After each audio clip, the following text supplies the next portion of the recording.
Yo guys, another video today. We've got some more George Carlin, death penalty. Thank you for the request. Yeah, the last one was great. The Ten Commandments. So let's hope this one's great too. Thanks for the requests as always. Let's get into it. Got my weed, got my tea, everything's great. Let's go. Same way we made up the death penalty. We made them both up, sanctity of life and the death penalty. Aren't we versatile? And you know, in this country now, there are a lot of people who want to expand the death penalty to include drug dealers. This is really stupid. Drug dealers aren't afraid to die. They're already killing each other every day on the streets by the hundreds. Drive-bys, gang shootings, they're not afraid to die. Death penalty doesn't mean anything unless you use it on people who are afraid to die.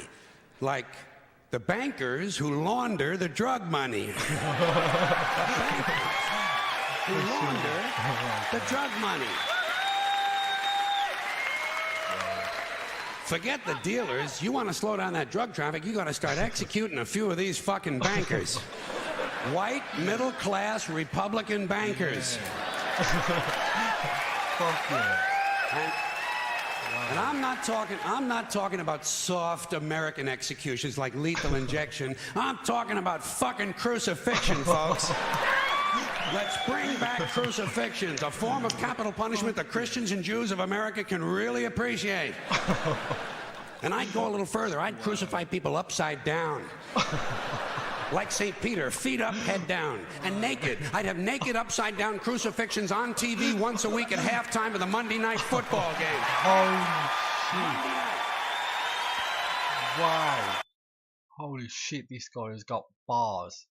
Holy shit, what a fucking line that was. That was genius.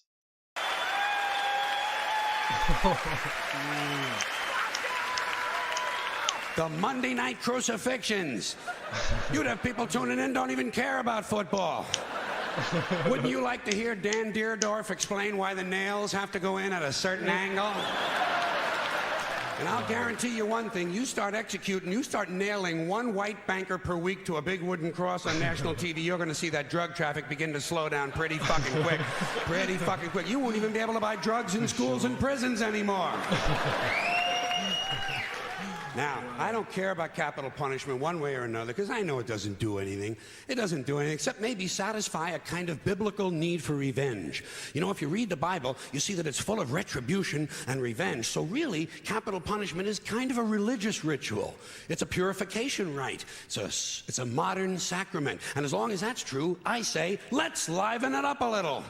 I honestly believe if you make the death penalty a little more entertaining and learn to market it correctly, you just might be able to raise enough money to balance the stupid fucking budget. Balance the stupid fucking budget. Fucking hell. Jesus Christ. And don't forget, the polls show the American people want capital punishment and they want a balanced budget. And I think even in a fake democracy, people ought to get what they want once in a while, just to feed this illusion that they're really in charge. Let's use capital punishment the same way we use sports and television in this country to distract people and take their minds off how bad they're being fucked by the upper 1%. Now, unfortunately, Monday Night Football doesn't last long enough. What we really need is year-round capital punishment on TV every night with sponsors. Gotta have sponsors. I'm sure as long as we're killing people, Marlboro Cigarettes and Dow Chemical will be proud to participate. Proud to participate. Balance the stupid fucking budget. And let me say this to you, my interesting Judeo-Christian friends, not only do I recommend crucifixions, I'd be in favor of bringing back beheadings. Beheadings on TV, slow motion, instant replay. And maybe you could let the heads roll down a little hill and fall into one of 5 numbered holes.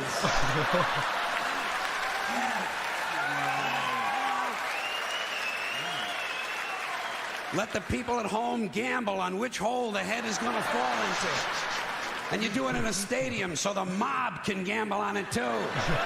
Raise a little more money. And if you want to expand the violence a little longer to sell a few more commercials, instead of using an axe, you do the beheadings with a handsaw.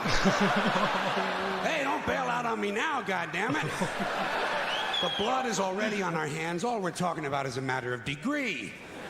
You want something a little more delicate? We'll do the beheadings with an olive fork. That would be nice, and it would take a good goddamn long time. There's a lot of good things we could be doing. When's the last time we burned someone at the stake? It's been too long. Here's another form of capital punishment. Comes out of a nice, rich religious tradition. Burning people at the stake. Sponsor, Bridgeford Charcoal. And you put it on TV on Sunday mornings. The Sunday morning evangelicals send us an offering, praise Jesus, human bonfire. You don't think that would get big ratings in this sick fucking country? Shit, you'd have people skipping church to watch this stuff. And you take the money they send in the offerings and you use it to balance the budget. What about boiling people in oil? Boy, those were the days, weren't they?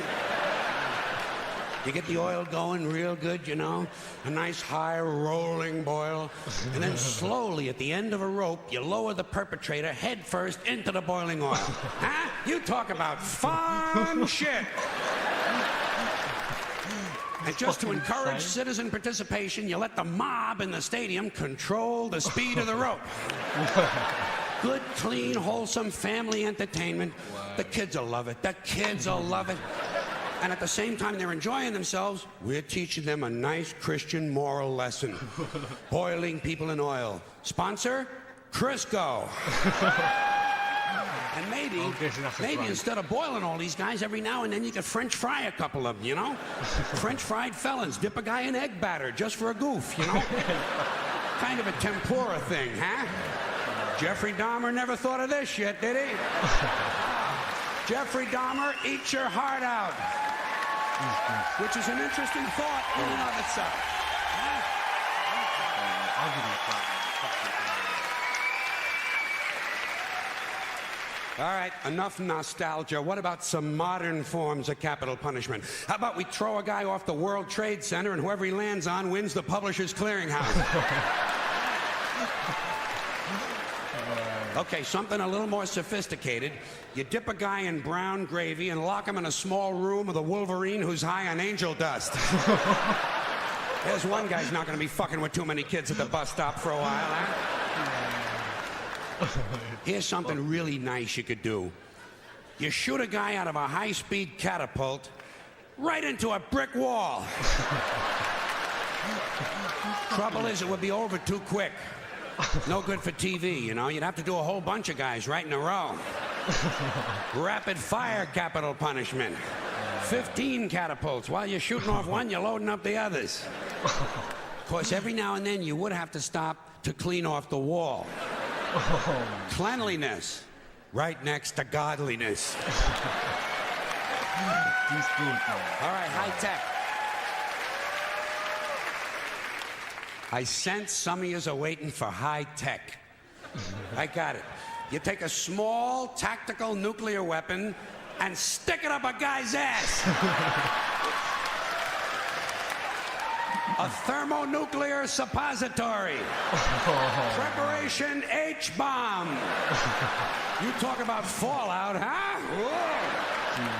Whoa. Or you take the bomb and you stick it just inside that little hole on the end of a guy's dick. Yeah, a bomb in a dick.